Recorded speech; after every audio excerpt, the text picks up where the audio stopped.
আগামীকাল 5ই অগস্ট সারা দেশের মুক্তিকামী জনতাকে ঢাকার উদ্দেশ্যে রওনা হওয়ার জন্য আমরা আহ্বান জানাচ্ছি। যারা পারবেন, যাদের পক্ষে সম্ভব হবে, আজ রাতেই আপনারা ঢাকার উদ্দেশ্যে রওনা হয়ে যান। আমরা আগামীকাল সারা দেশের মুক্তিকামী জনতাকে ঢাকায় আসার আহ্বান জানাচ্ছি। বিশেষ করে ঢাকার আশেপাশের যে জেলাগুলো আছে, আপনারা দায়িত্ব নিয়ে মসজিদের মাইকে ঘোষণা দিয়ে যাদেরকে পাবেন সবাইকে নিয়ে ঢাকার উদ্দেশ্যে রওনা হন। এই লড়াই আমাদের জন্য একটি চূড়ান্ত লড়াই। আমরা চূড়ান্ত ঘোষণার জন্য প্রস্তুত। আমরা গণভবনের দিকে যাত্রার জন্য প্রস্তুত এবং সেই উদ্দেশ্যেই আপনারা সবাই ঢাকা আসুন। আমরা আপনাদের সবাইকে নিয়ে আমাদের চূড়ান্ত দাবি আদায়ে এগিয়ে যাব। আমি জানি না সমন্বয়করা আজকে রাতে বেঁচে থাকতে পারবে কিনা, কিন্তু আপনাদের উপর আমরা এই দায়িত্ব দিচ্ছি। আপনারা সবাই নিজ দায়িত্বে ঢাকায় আসবেন আগামীকাল এবং পরশু পরিস্থিতি বিবেচনা করে পরশু গণভবনের দিকে 4 দিক থেকে আমরা রওনা হব। আমরা খুব আতঙ্কের সাথে লক্ষ্য করছি যে ছাত্রলীগ, যুবলীগ এবং আওয়ামী লীগের গুন্ডারা পুলিশের অস্ত্র দিয়ে পর্যন্ত সাধারণ জনগণের উপর হামলা করছে। কিন্তু একটি সুখের খবর হচ্ছে, সারা দেশের বিভিন্ন স্থানে সেনাবাহিনী ছাত্র জনতার পক্ষে দাঁড়িয়েছে। আবার কিছু কিছু জায়গায় যেমন মিরপুর ও মোহাম্মদপুরে সেনাবাহিনী ছাত্র জনতার বিপক্ষে দাঁড়িয়ে গুলি চালাচ্ছে।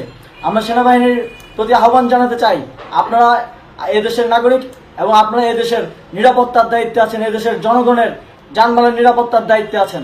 আপনারা দেশের পক্ষে এবং দেশের জনগণের জন্য কাজ করবেন।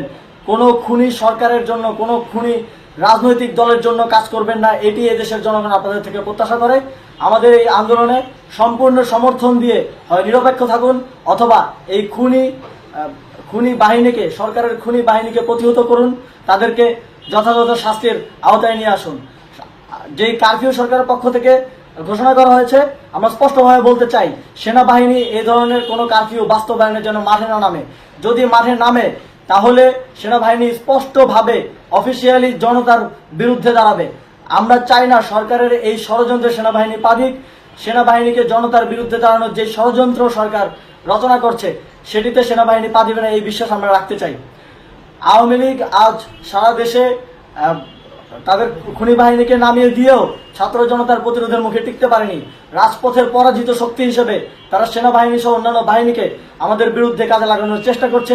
এই চেষ্টাকে, এই ষড়যন্ত্রকে ব্যর্থ করতে হবে এবং আগামীকাল সারা দেশে মসজিদে মসজিদে ঘোষণা দিয়ে ঢাকার উদ্দেশ্যে আপনারা রওনা হন। প্রত্যেকটি পরিবার থেকে অন্ততপক্ষে একজনকে ঢাকার উদ্দেশ্যে রওনা করে দিন, এই ইতিহাসের সাক্ষী হতে, একটি নতুন বাংলাদেশের অভ্যুদয় ঘটানোর একজন কর্মী হতে।